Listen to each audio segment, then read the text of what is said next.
class 12, unit 2, current electricity, example 2.6. The resistance of a wire is 20 ohm. What will be the new resistance if it stretched uniformly 8 times its original length? So first வந்து ஒரு வயரோட resistance 20 ஓம் அப்படின்றத கொடுத்துருக்காங்க. So இப்போ வந்து அதை வந்து 8 time stretch பண்ணுறாங்களாம். லென்த்தை வந்து ஸ்ட்ரெச் பண்ணும் பொழுது நியூ ரெசிஸ்டன்ஸ் வருது, அது என்ன அப்படின்றத நம்மளுக்கு கேட்குறாங்க. ஸோ அப்போது R1 ஸ்ட்ரெச் பண்ணுறதுக்கு முன்னாடி இருக்கும்போது 20 ஓம் இருந்துச்சு. ஸோ அப்போ R2 ஸ்ட்ரெச் பண்ண அப்புறம் என்ன அப்படின்ற மாதிரி கேட்குறாங்க. ஸோ நம்மளுக்கு ரெசிஸ்டன்ஸோட ஃபார்முலா தெரியும்.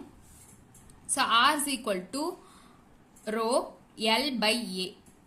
ஸோ அதாவது rho is equal to RA by L எப்படினாலும் நம்ம படிச்சிருப்போம். ஸோ அந்த ஃபார்முலா இருந்து தான் இது எழுதியிருக்கேன். இப்போ R1க்கு தனியாக R2க்கு தனியாக எழுத போகிறேன். ஸோ ஃபஸ்ட்டு வந்து அது எழுதுறதுக்கு முன்னாடி ஃபஸ்ட் நம்ம என்ன பார்க்கணும் அப்படின்னா லென்த்து.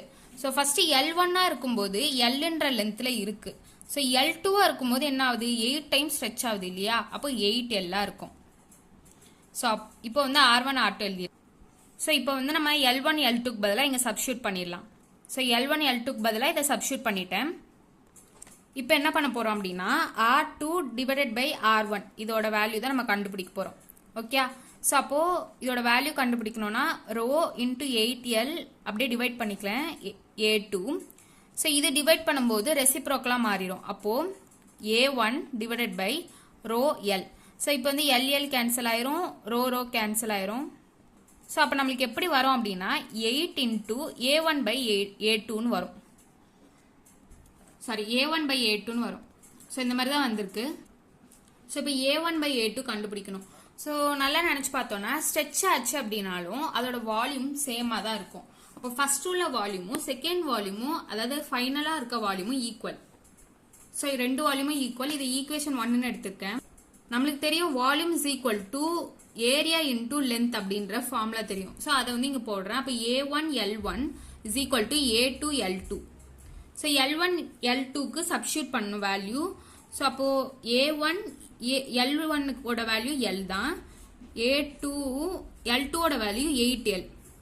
ஸோ அப்போ LL கேன்சல் ஆயிரும். அப்போ A1 பை A2ஓட வேல்யூ என்ன அப்படின்னா 8ன்னு வருது. ஸோ A1 டிவைடட் பை A2ஓட வேல்யூ கண்டுபிடிச்சிட்டோம். இதை வந்து ஃபர்ஸ்ட் ஈக்குவேஷனில் சப்ஸ்டியூட் பண்ணுறேன். அப்போ R2 டிவைடட் பை R1 அப்படின்ற வேல்யூ 8 இன்டூ A1 பை A2க்கு பதிலாக சப்ஸ்டியூட் பண்ணோம்னா 8ன்னு வரும். ஸோ அப்போது R2 டிவைடட் பை R1ஓட வேல்யூ இஸ் ஈக்குவல் டு 64ன்னு வருது.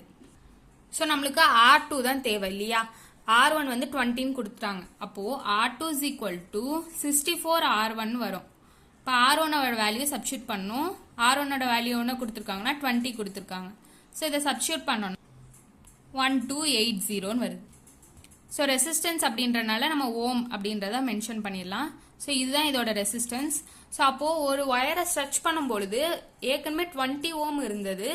ஸ்ட்ரெச் பண்ண அப்புறம் எவ்வளோ ஆயிருக்கு அப்படின்னா 1280 வந்திருக்கு. ஸோ அப்போ என்ன ஆகுது, இன்க்ரீஸ் ஆகுது அப்படின்றது சொல்லலாம். ரெசிஸ்டன்ஸ் வந்து இன்க்ரீஸ் ஆகுது.